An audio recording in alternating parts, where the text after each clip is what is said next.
जय हिंद बच्चों, इसके अगले वाले वीडियो में हम वैद्युत द्विध्रुव के बारे में पढ़ चुके हैं। वैद्युत द्विध्रुव ऐसा निकाय है जिसमें दो आवेश परिमाण में बराबर हो, प्रकृति में विपरीत हो और उनके बीच की दूरी अति सूक्ष्म हो, उसे वैद्युत द्विध्रुव कहते हैं। जो इस प्रकार से प्रदर्शित किया जाता था, माइनस क्यू, इसमें दो charge minus Q plus Q, ये इसका सेंटर है और बीच की दूरी 2a। इसी निकाय को हम वैद्युत द्विध्रुव कहते हैं। इसके पहले वाले वीडियो में हम पढ़ चुके हैं। और वैद्युत द्विध्रुव आघूर्ण का सूत्र P बराबर Q इंटू 2 ये होता है। और इसमें हम ये बताए थे कि वैद्युत द्विध्रुव एक सदिश राशि है जिसकी दिशा माइनस क्यू से प्लस क्यू की तरफ होती है। वैद्युत द्विध्रुव एक सदिश राशि है जिसकी दिशा माइनस क्यू से प्लस क्यू की तरफ होती है। अब हम इससे संबंधित एक दो क्वेश्चन सॉल्व करेंगे और इसके कारण वैद्युत क्षेत्र की तीव्रता की गणना करेंगे। अच्छा, इसके कारण इलेक्ट्रिक फील्ड जनरेट इसलिए होता है क्योंकि इसमें प्लस क्यू और माइनस क्यू चार्ज है। तो इसके कारण जो हम विद्युत क्षेत्र की तीव्रता निकालेंगे वो अक्ष पे निकालेंगे और निरक्ष पे, इक्वेटोरियल पे और एक्सिस पे। तो पहले हम क्वेश्चन कर लेते हैं कुछ।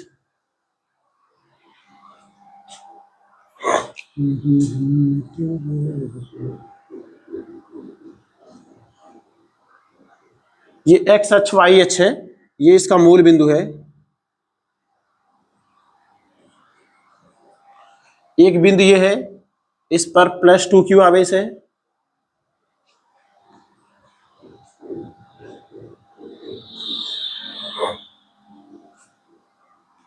इस पर प्लस 2q आवेश है। एक दूसरा बिंदु है, इस पे भी प्लस 2q आवेश है। इसका निर्देशांक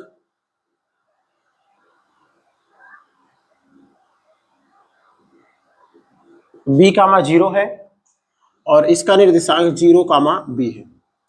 तो इसके कारण और इस पर -4q आवेश है। मूल बिंदु पर -4q आवेश है। तो इस निकाय की कुल वैद्युत द्विध्रुव आघूर्ण की गणना करनी है। इस निकाय की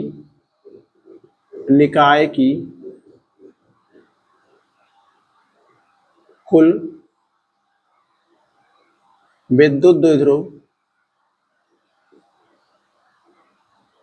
निकाय की कुल विद्युत द्विध्रुव आघूर्ण की गणना कीजिए। आघूर्ण की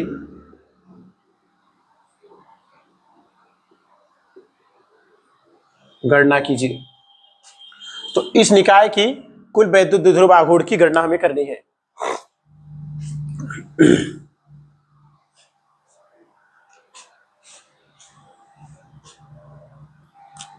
अच्छा, ये -4q आवेश है। -4q आवेश को हम -2q आवेश और -2q आवेश लिख सकते हैं। यहाँ की बीच की दूरी b,0 है, तो बीच की दूरी इसकी v है और यहाँ की भी दूरी कितनी है, v है। इसकी दूरी b है और इसकी भी दूरी b है। अगर देखा जाए तो इसमें दो डायपोल बन रहा है, -q प्लस q और -q प्लस q। एक डायपोल ये बन रहा है, एक डायपोल ये है P1 और दूसरा डायपोल ये है P2। यदि P1 P2 का मान निकाला जाए, P1 और P2 दोनों बराबर होंगे। P1 इक्वल टू P2 बराबर होगा 2q into b। Vector P1 vector quantities है, तो P1 और P2 बराबर होंगे। कितना होगा, 2q इंटू b। हम मान लेते हैं, माना इतना बराबर है, x, माना इतना बराबर है x। अब इसका परिमाण निकालें तो दो वेक्टर को जोड़ने के लिए सूत्र हम यूज करते हैं, r बराबर √a² plus b² plus 2ab cos theta. जहां ab सदिश a और b का, जहां a और b पहले सदिश का परिमाण और ये दूसरे सदिश का परिमाण है, थीटा दोनों सदिशों के बीच का कोण है। तो r बराबर √ पहले सदिश का और दूसरे सदिश का परिमाण बराबर है और दोनों को हम x माने हैं, तो x² प्लस 2 गुणे x और cos कितना डिग्री है, कोण 90 डिग्री। दोनों डायपोल के बीच का कोण कितना डिग्री है? 90 डिग्री। तो r बराबर अंडर रूट, ये पूरा 0 हो जाएगा, X square plus X square, ये आएगा under root 2x square, under root 2 बाहर आएगा, अंडर रूट 2 और x। तो r इक्वल टू आ गया √2x, और x का मान है, x का मान हम निकाल चुके हैं 2q इंटू बी।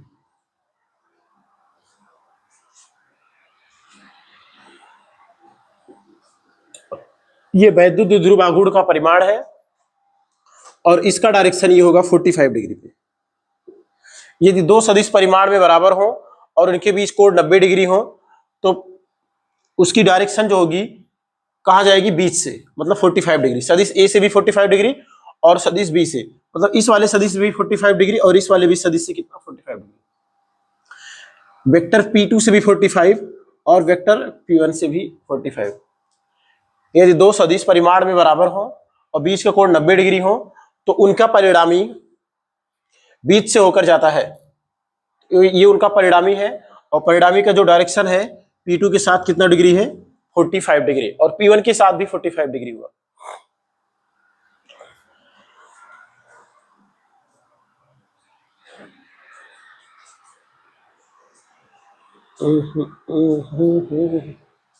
इसी प्रकार हम एक क्वेश्चन और सॉल्व करते हैं।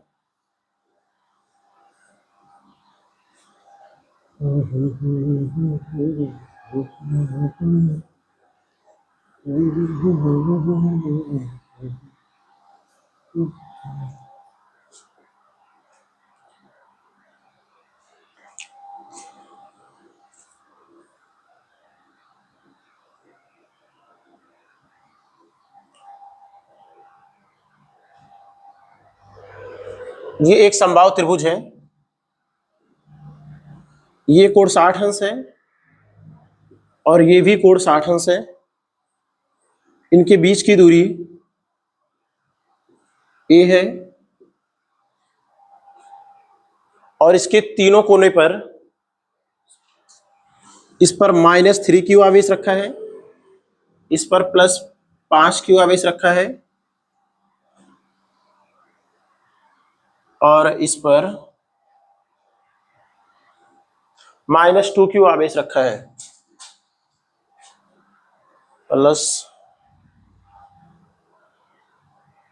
ये +3q आवेश है और ये -5q आवेश है और इस पर +2q आवेश है।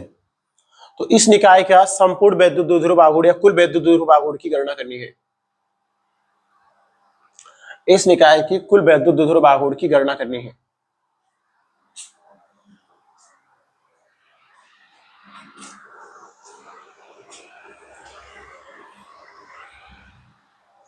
ये भुजा ए है, समबाहु त्रिभुज की सभी भुजाएं बराबर होती हैं। ये भी भुजा ए होगी, ये भी भुजा ए होंगे। अच्छा, अगर देखा जाए तो +2q आवेश को हम लिख सकते हैं, +2q आवेश को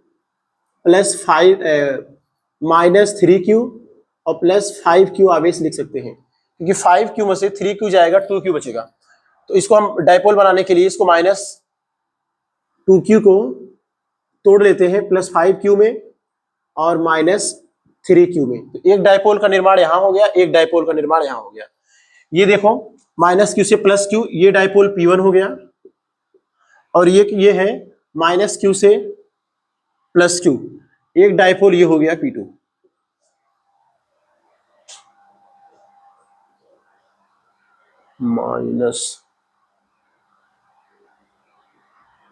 -5q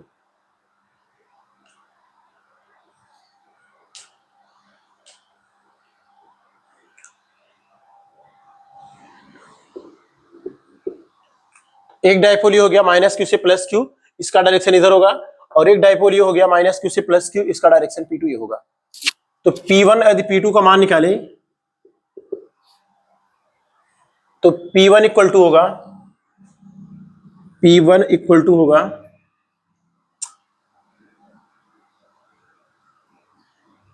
एक आवेश और गुणे बीच की दूरी, ये P1 हो गया, और P2 इक्वल टू होगा एक आवेश और बीच की दूरी, ये P1 का परिमाण हो गया, ये P2 का परिमाण हो गया। तो P1 P2 इधर होगा,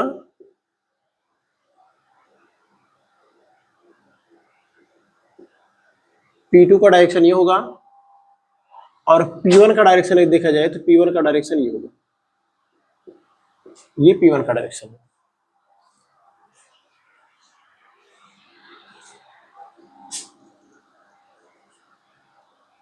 ये P1 का डायरेक्शन है।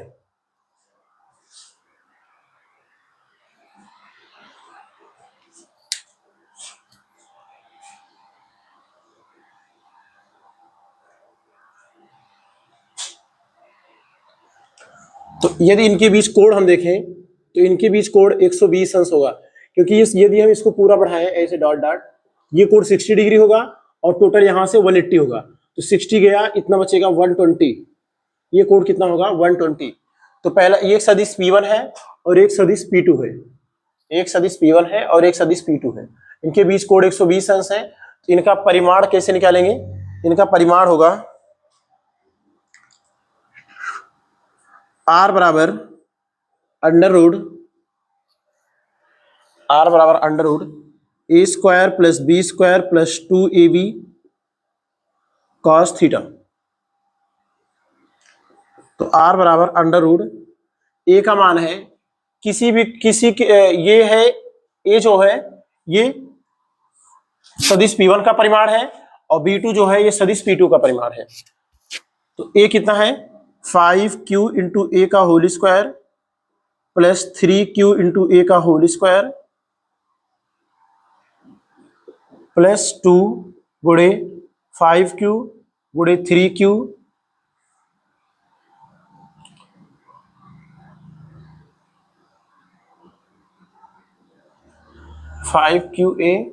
गुणे 3qa और काश 120 अंश, काश 120 अंश। ये कट रहा है यहाँ पे,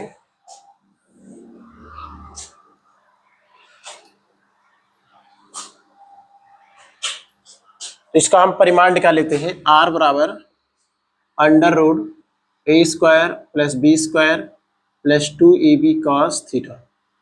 तो R बराबर अंडर रूट पहले सदिश का परिमाण है 5qa का होल स्क्वायर प्लस 3qa का होल स्क्वायर प्लस 2 गुणे 5qa और गुणे 3qa और cos 120 अंश। तो R बराबर अंडर रूट ये हो गया 25q square a square plus 9q square a square plus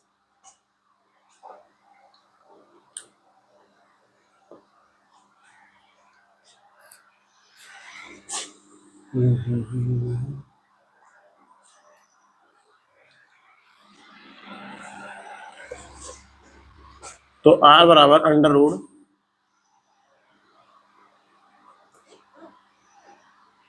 ये हो गया 25q स्क्वायर ए स्क्वायर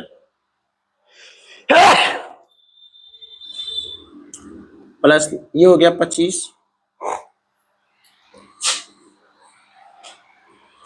तो R बराबर अंडर रूट ये हो गया 25q square a square plus 9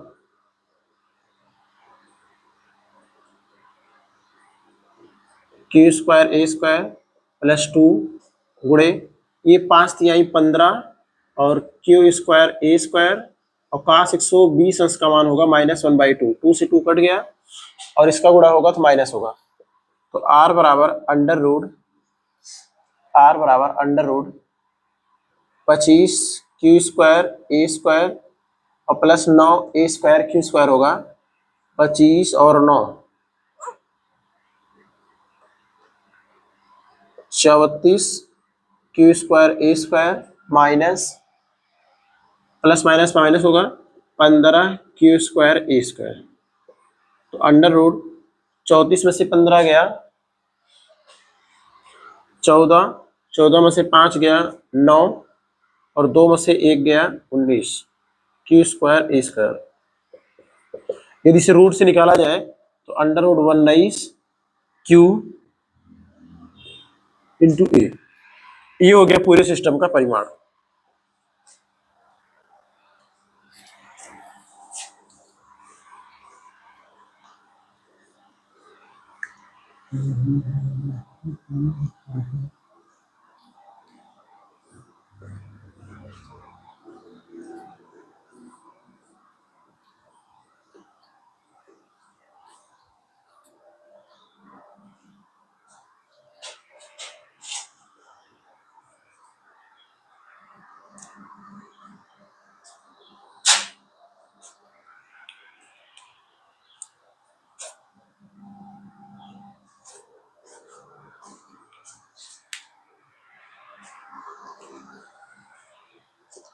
अब हम वैद्युत द्विध्रुव के कारण विद्युत क्षेत्र की तीव्रता की गणना करेंगे।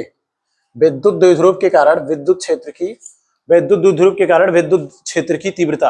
अच्छा, विद्युत द्विध्रुव के कारण विद्युत क्षेत्र की तीव्रता मुख्यतः दो स्थितियों पर ज्ञात किया जाता है, जिसे ये है डाइपोल माइनस क्यू और प्लस क्यू। ये इसका सेंटर हो गया।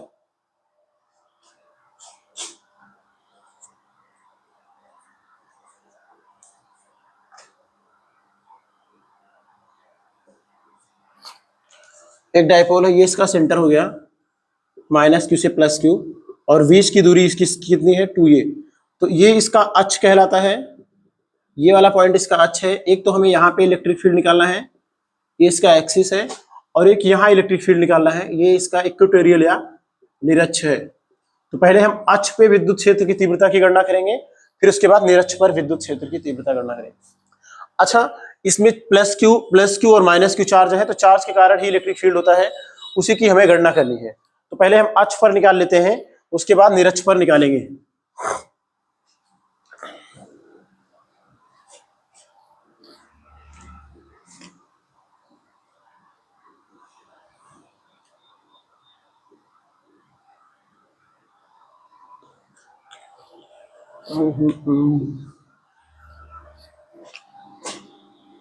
विद्युत द्विध्रुव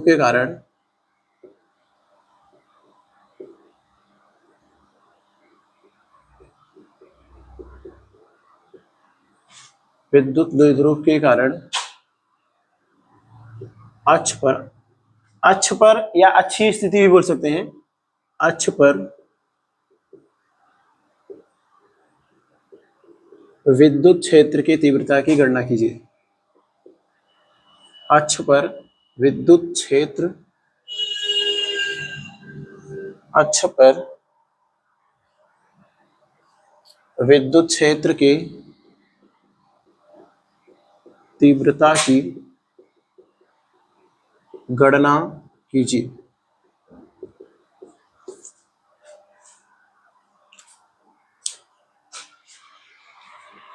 तो विद्युत द्विध्रुव के कारण अक्ष पर विद्युत क्षेत्र की तीव्रता की गणना कीजिए। कहां से? द्विध्रुव के केंद्र O से, द्विध्रुव के केंद्र O से स्मॉल r दूरी पर, द्विध्रुव के केंद्र O से कहां निकालना है? स्मॉल r दूरी पर।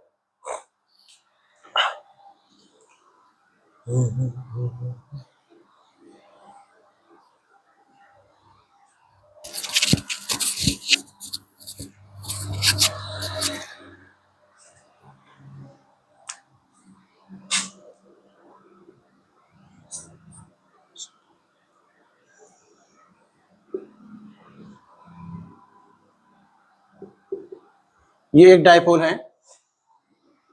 इसका सेंटर O है, इसका माइनस क्यू और प्लस क्यू आवेश है।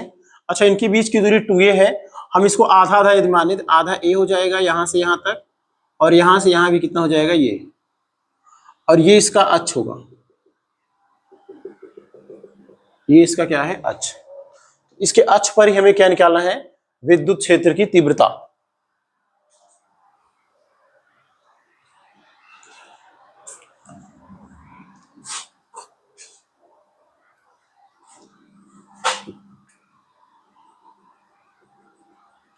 इसके अक्ष पर हमें निकालना है विद्युत क्षेत्र की तीव्रता। तो विद्युत क्षेत्र की तीव्रता हमें सेंटर से कितनी दूरी पे, अक्ष पे r दूरी पे। मान लेते हैं सेंटर पे r दूरी बिंदु ये है, इसको हम मान लेते हैं बिंदु O, या बिंदु O ना मानकर कोई भी बिंदु ले सकते हैं, हम बिंदु M ले लेते हैं। बिंदु M पे हमें क्या निकालना है, विद्युत क्षेत्र की तीव्रता।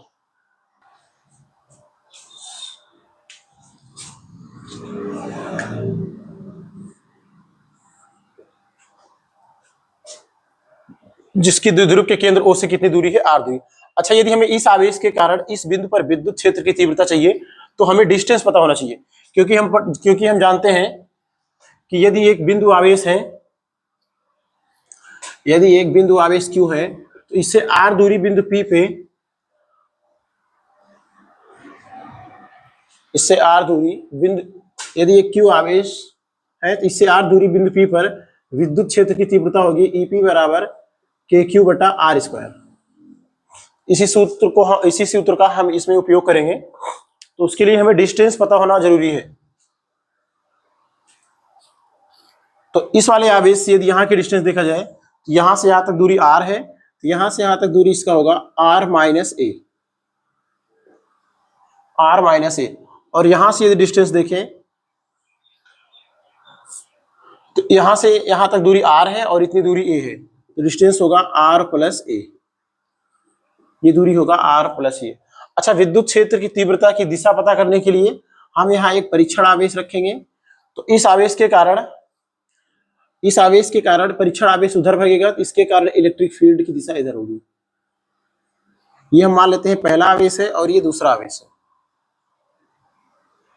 ये पहला आवेश है, ये दूसरा आवेश है, या ऐसे करते हैं, इसके कारण जो यहाँ विद्युत क्षेत्र होगा प्लस क्यू आवेश है, ये है प्लस क्यू आवेश, और इसके कारण, क्योंकि ये वाला आवेश अगर परीक्षण आवेश के ऊपर उधर बल लगाएगा, तो जिधर बल की दिशा होगी उधर विद्युत क्षेत्र की दिशा होगी। तो इस आवेश के कारण इस बिंदु पर विद्युत क्षेत्र की दिशा इधर होगी, और ये माइनस आवेश है, तो ये धन परीक्षण आवेश को इधर खींचेगा, जिधर बल की दिशा होगी उधर विद्युत क्षेत्र की दिशा होगी, तो इसके कारण विद्युत क्षेत्र की दिशा इधर होगी, यहाँ पे E माइनस क्यू। अच्छा, ये वाला तीर बड़ा है और ये वाला तीर छोटा है, इसका कारण यह है कि इस आवेश के कारण यहाँ पे इलेक्ट्रिक फील्ड ज्यादा होगा और इस आवेश के कारण यहाँ पे इलेक्ट्रिक फील्ड कम होगा, क्योंकि इस आवेश की यहाँ से डिस्टेंस कम है और इस आवेश की यहाँ से डिस्टेंस ज्यादा है, क्योंकि इलेक्ट्रिक फील्ड का मान डिस्टेंस पे डिपेंड करता है। E बराबर KQ बटा R स्क्वायर। R का मान बढ़ेगा तो इलेक्ट्रिक फील्ड कम होगा, R का मान कम होगा तो इलेक्ट्रिक फील्ड ज्यादा होगा।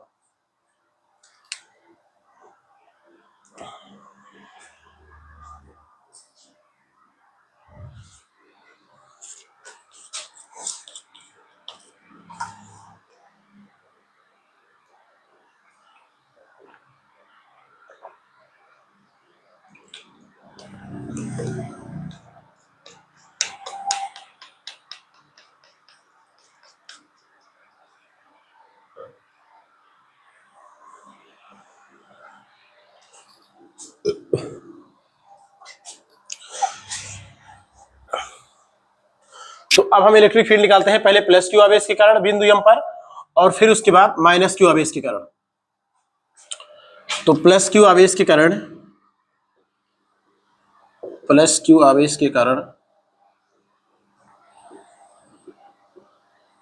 बिंदु M पर विद्युत क्षेत्र की तीव्रता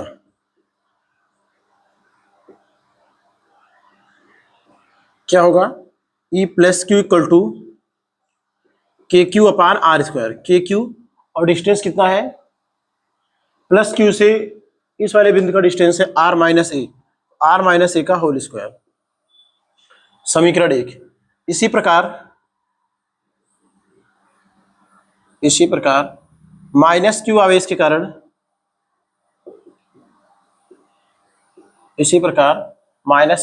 कारण, बिंदु M पर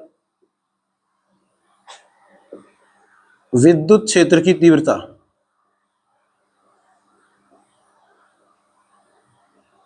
ये होगा minus Q equal to K Q बटे आर प्लस ए का होल स्क्वायर। समीकरण 2।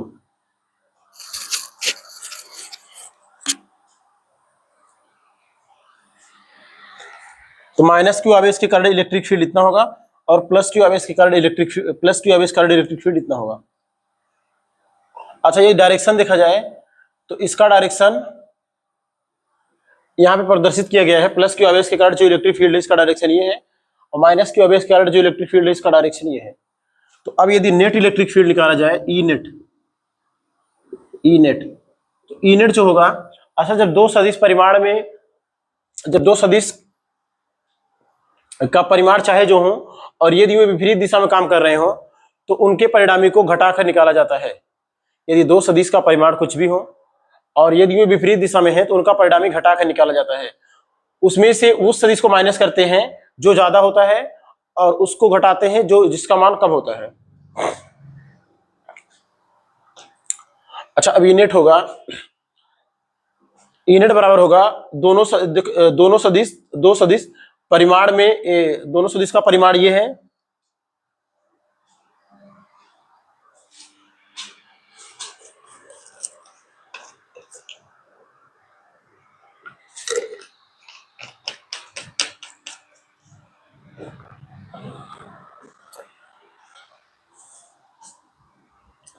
अब कुल विद्युत क्षेत्र की तीव्रता होगी ई नेट बराबर, अच्छा जब दो सदिश विपरीत दिशा में काम कर रहे हो तो उनके परिणामी को घटा कर निकाला जाता है। जो सदिश ज्यादा होता है उसमें से कम वाले सदिश को माइनस करते हैं। तो ई प्लस क्यू, ये भी सदिश राशि है, ये भी सदिश राशि है, ये भी सदिश है, ये भी सदिश है। ई प्लस क्यू और ई माइनस क्यू। तो ई नेट बराबर ई प्लस क्यू का मान है के क्यू बटा आर माइनस ए का होल स्क्वायर माइनस के क्यू बटा आर प्लस ए का होल स्क्वायर। दोनों में के क्यू कॉमन है, 1 बटा आर माइनस ए का होल स्क्वायर और माइनस 1 बटा आर प्लस ए का होल स्क्वायर।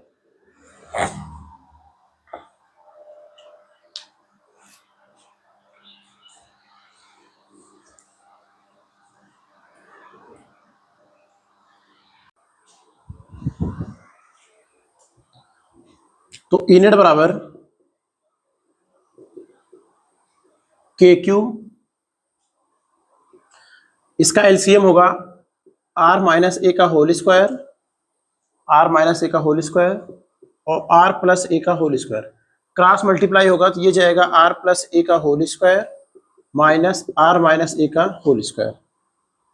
तो ई नेट बराबर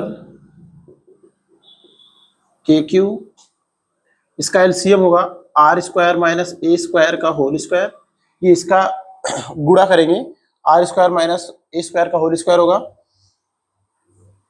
अच्छा, ये कैसे लिखा गया है, ए माइनस बी और ए प्लस बी एक ब्रैकेट में है, ए माइनस बी एक ब्रैकेट में, ए प्लस बी का सूत्र होता है ए स्क्वायर माइनस बी स्क्वायर और स्क्वायर है तो इसका स्क्वायर हो जाएगा।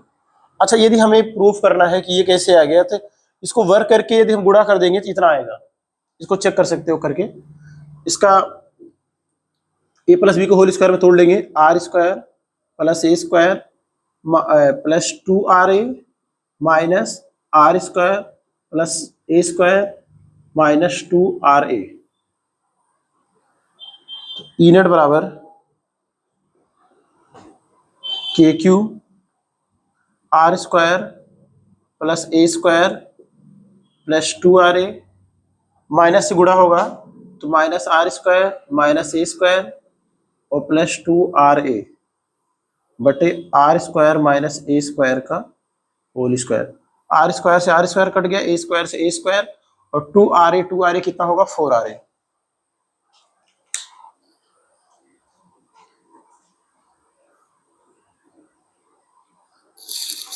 ई नेट आएगा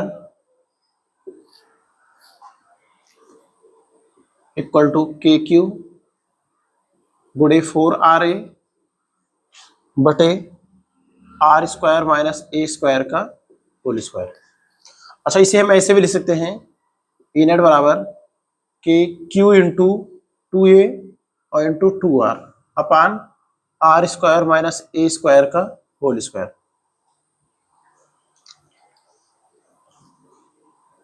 यूनिट बराबर के क्यू इंटू 2a की जगह पे p 2r बटे R square minus A square का होल स्क्वायर।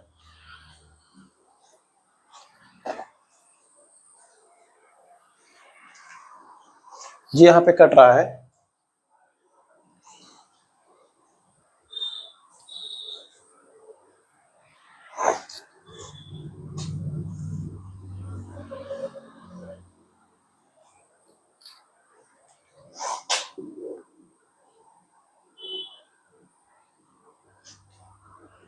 तो ई नेट बराबर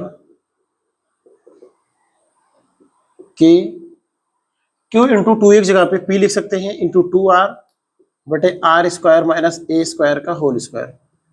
चूंकि p बराबर q इंटू 2a, ये क्या है? वैद्युत द्विध्रुव आघूर्ण। वैद्युत द्विध्रुव आघूर्ण होता है q इंटू 2a। अच्छा, इसमें ये वाला जो डिस्टेंस है r, ये वाला जो डिस्टेंस है ये r की अपेक्षा काफी छोटा है, तो हम लिख सकते हैं r is much than equal to a। मतलब r बहुत बड़ा है कंपेयर टू a के। a क्या होगा? a नगण्य हो जाएगा। तो ई नेट बराबर के पी 2r बटे आर स्क्वायर माइनस 0 का होल स्क्वायर। तो ई नेट बराबर के 2pr बटे आर पावर 4। एक आर से एक आर कट गया, ये आ गया 2kp बटे आर क्यूब। तो 2kp बटा आर क्यूब, यही क्या है? वैद्युत द्विध्रुव के कारण अक्ष पर विद्युत क्षेत्र की तीव्रता।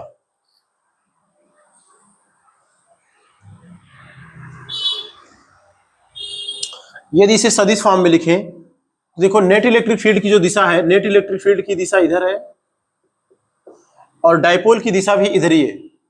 मतलब नेट इलेक्ट्रिक फील्ड और डायपोल या वैद्युत द्विध्रुव दोनों की दिशा क्या है? एक ही है। तो ई नेट बराबर 2kp बटा आर क्यूब, ये इसका वेक्टर फॉर्म है। ये इसका वेक्टर फॉर्म है, बाकी ये इसका मैग्नीट्यूड या परिमाण। तो ये रहा वैद्युत द्विध्रुव के कारण अक्ष पर विद्युत क्षेत्र की तीव्रता। अब हम नेक्स्ट डेरिवेशन कर लेते हैं, वैद्युत द्विध्रुव के कारण निरक्ष पर वैद्युत क्षेत्र की तीव्रता।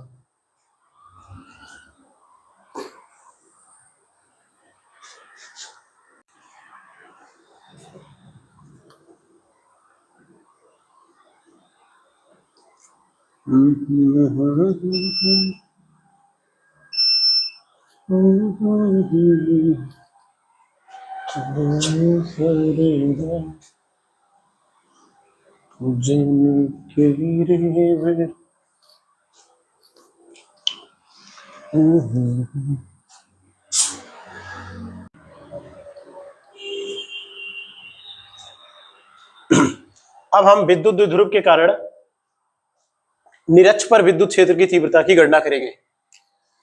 विद्युत द्विध्रुव के कारण विद्युत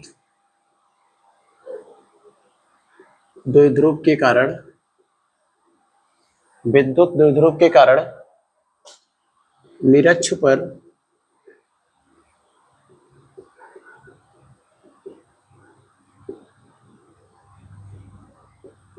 निरक्ष पर विद्युत क्षेत्र की तीव्रता।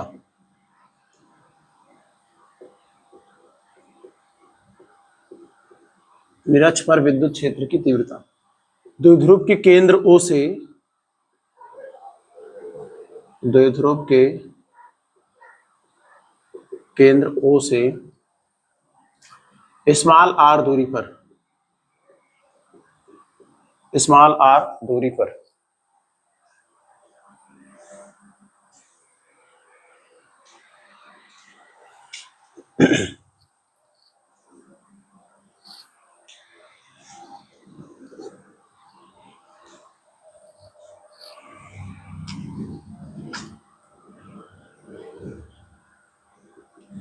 ये एक माइनस क्यों है?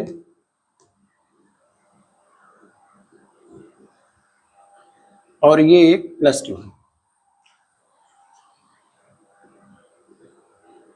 तो ये क्या है, वैद्युत द्विध्रुव। इसके कारण हमें निरक्ष पर विद्युत क्षेत्र की तीव्रता की गणना करनी है। ये इसका निरक्ष पॉइंट हो गया, ये इसका निरक्ष पॉइंट हो गया। हमें बिंदु M पे विद्युत क्षेत्र की तीव्रता चाहिए। इसकी बीच की दूरी a है और इसकी बीच की दूरी कितना है, ये भी a है। यदि हमें इस आवेश के कारण इस बिंदु पर विद्युत क्षेत्र की तीव्रता चाहिए तो हमें यहां से दूरी का पता होना चाहिए। उसी प्रकार यदि इस आवेश के कारण यहाँ पे विद्युत क्षेत्र चाहिए तो हमें क्या पता होना चाहिए, दूरी पता होना चाहिए। अच्छा, ये डिस्टेंस ये है, ये डिस्टेंस ये है। हम मान लेते हैं सेंटर से हमें r दूरी पर विद्युत क्षेत्र की तीव्रता निकालनी है। तो यदि हम यहाँ पे इसको पहला आवेश मान लेते हैं, इसको दूसरा आवेश मान लेते हैं। यदि हम इस आवेश के कारण यहाँ विद्युत क्षेत्र देखें तो विद्युत क्षेत्र की दिशा देखें, यदि हम इस आवेश के कारण इस बिंदु पर विद्युत क्षेत्र की दिशा देखें, यहाँ पे धन परीक्षण आवेश रखेंगे। धन परीक्षण आवेश जिधर भागेगा या धन परीक्षण आवेश पर जिधर बल लगेगा उधर विद्युत क्षेत्र की दिशा होगी। तो धन परीक्षण आवेश पर ये वाला आवेश आकर्षण बल लगाएगा इधर, तो जिधर बल की दिशा होगी उधर विद्युत क्षेत्र की दिशा होगी। ये पहला आवेश है, इसकी वजह से विद्युत क्षेत्र की तीव्रता E1 होगी।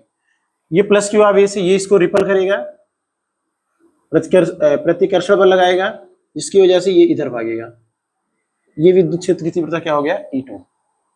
यदि हम यहाँ पे एक लाइन खींचे और यदि ये कोण थीटा हो, ये भी कोण क्या होगा, थीटा। अच्छा, जितना ये कोण होगा उतना ये भी कोण होगा, थीटा।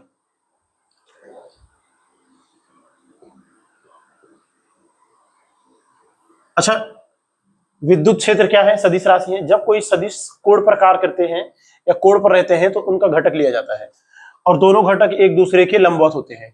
यदि E2 का हम घटक लें इधर, तो एक घटक होगा E2 cos थीटा और एक घटक जस्ट इसके लंबवत होगा E2 sin थीटा। इसी प्रकार E1 का यदि घटक ले तो इधर होगा E1 cos थीटा और जस्ट लंबवत इधर होगा E1 sin थीटा। अच्छा, ये डिस्टेंस यदि a है, ये r है, तो पाइथागोरस प्रमेय से ये डिस्टेंस होगा √r स्क्वायर प्लस ये स्क्वायर। उसी प्रकार से ये भी डिस्टेंस होगा r स्क्वायर प्लस ये स्क्वायर। एक बार फिर से समझ लेते हैं। ये एक डायपोल है, इसके कारण हमें बिंदु M पर विद्युत क्षेत्र की तीव्रता निकालनी है। बिंदु M पर जिसकी दूरी केंद्र द्विध्रुव के केंद्र O से, जिसकी दूरी द्विध्रुव के केंद्र O से स्मॉल r है, यहां से यहां तक दूरी a है, यहां से यहां तक दूरी a है। इस बिंदु पर हमें विद्युत क्षेत्र की तीव्रता निकालनी है, तो यहाँ पे एक परीक्षण आवेश रखेंगे। परीक्षण आवेश पर ये वाला आवेश प्रतिकर्षण बल लगाएगा इधर, तो इस आवेश की वजह से विद्युत क्षेत्र की तीव्रता होगी उधर, और ये वाला आवेश परीक्षण आवेश पे इधर बल लगाएगा, जिसकी वजह से विद्युत क्षेत्र की तीव्रता इधर होगी। दोनों सदिश या दोनों विद्युत क्षेत्र थीटा कोण पर कार्य कर रहे हैं, तो इनका घटक लिया जाएगा। इसका एक घटक E2 cos थीटा इधर होगा, एक घटक E2 sin थीटा इसकी लंबवत होगा। इसी प्रकार E1 का यदि घटक लेंगे तो E1 cos थीटा एक घटक इसका इधर होगा और E1 sin थीटा एक घटक इसका इधर होगा। अब सिर्फ कैलकुलेशन करना है बस।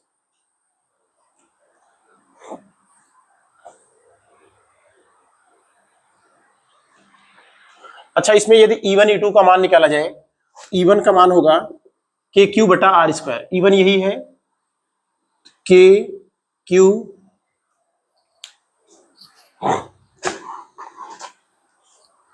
यदि E1 का मान निकालें तो E1 बराबर होगा KQ बटा R स्क्वायर। सूत्र होता है KQ, R की जगह पे जो डिस्टेंस है ये √R स्क्वायर प्लस ये स्क्वायर है, तो √R square plus A square का होल स्क्वायर। रूट से स्क्वायर हट जाएगा, ये आएगा KQ बटा R square plus A square. इसी प्रकार से E2, इस आवेश के कारण विद्युत क्षेत्र यही होगा KQ बटा R स्क्वायर। KQ बटा R जो डिस्टेंस है वो है √R square plus A square का होल स्क्वायर। ये आएगा KQ बटा R square plus A square. अच्छा, E1 और E2 का मान, E1 और E2 का मान दोनों क्या है, बराबर है, और ये है KQ बटा R square plus A square. अच्छा, E1 और E2 का मान परिमाण में बराबर है, E1 E2 परिमाण में बराबर है, और थीटा भी दोनों बराबर है और दिशा में विपरीत है। E1 E2 का परिमाण बराबर है और दिशा विपरीत है, तो ये एक दूसरे को आपस में निरस्त कर देंगे। E1 sin theta E2 sin theta एक दूसरे को निरस्त कर देंगे। तो हमें जो बिंदु यम पर नेट विद्युत क्षेत्र की तीव्रता प्राप्त होगी वो E1 cos थीटा और E2 cos थीटा की वजह से प्राप्त होगी। तो बिंदु यम पर कुल विद्युत क्षेत्र की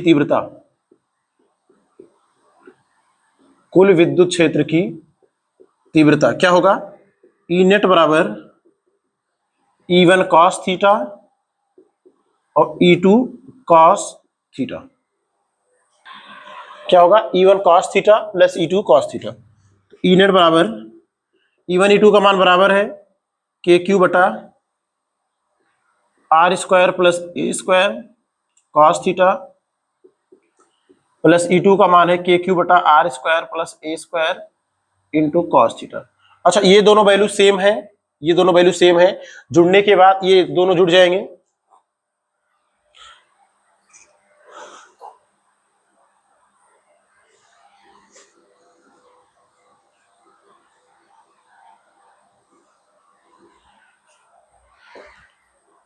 तो E नेट बराबर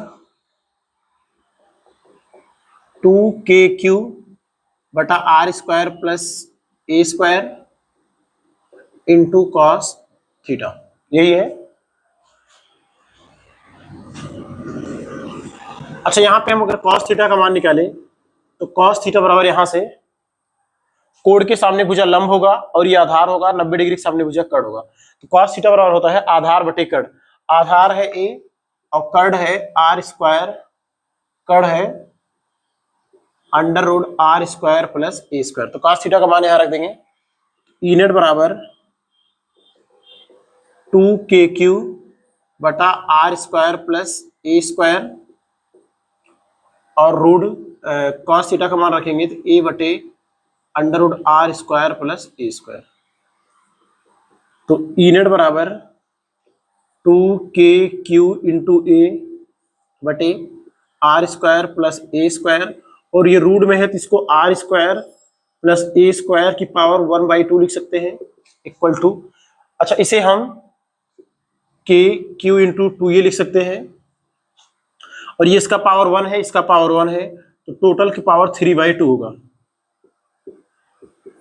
इसका पावर 1 है, इसका पावर 1 है, इसका पावर आधा, तो 1 और आधा कितना होगा? 1.5, और 1.5 को हम लिख सकते हैं 3/2। तो E नेट बराबर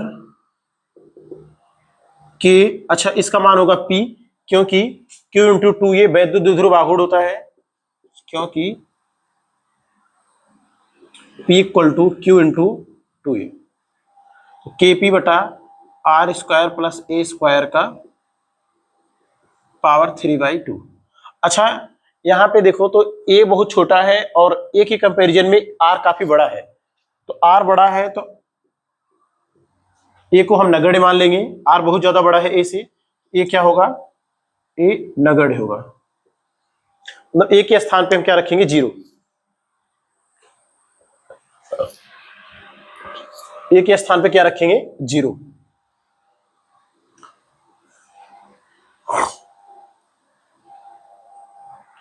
तो E नेट बराबर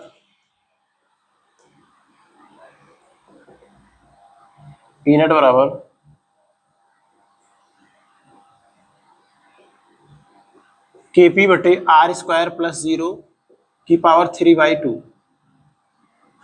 अच्छा, स्क्वायर से अगर इसका हम गुणा करेंगे तो 2 से 2 कट जाएगा, ये आएगा KP बटा R क्यूब।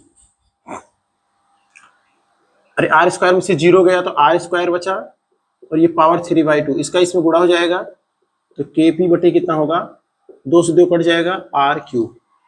तो E नेट जो आएगा निरक्ष पे कुल विद्युत क्षेत्र की तीव्रता KP बटे R क्यूब होगा। ये है वैद्युत द्विध्रुव के कारण निरक्ष बिंदु यम पर कुल विद्युत क्षेत्र की तीव्रता।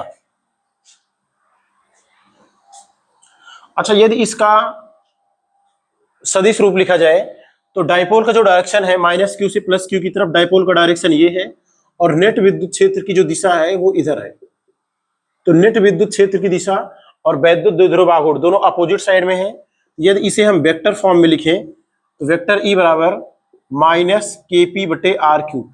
माइनस इतना दिखा रहा है कि दोनों परिमाण में बराबर है, माइनस इतना दिखा रहा है दोनों दिशा में विपरीत है। तो ई नेट बराबर माइनस के पी बटा आर क्यूब।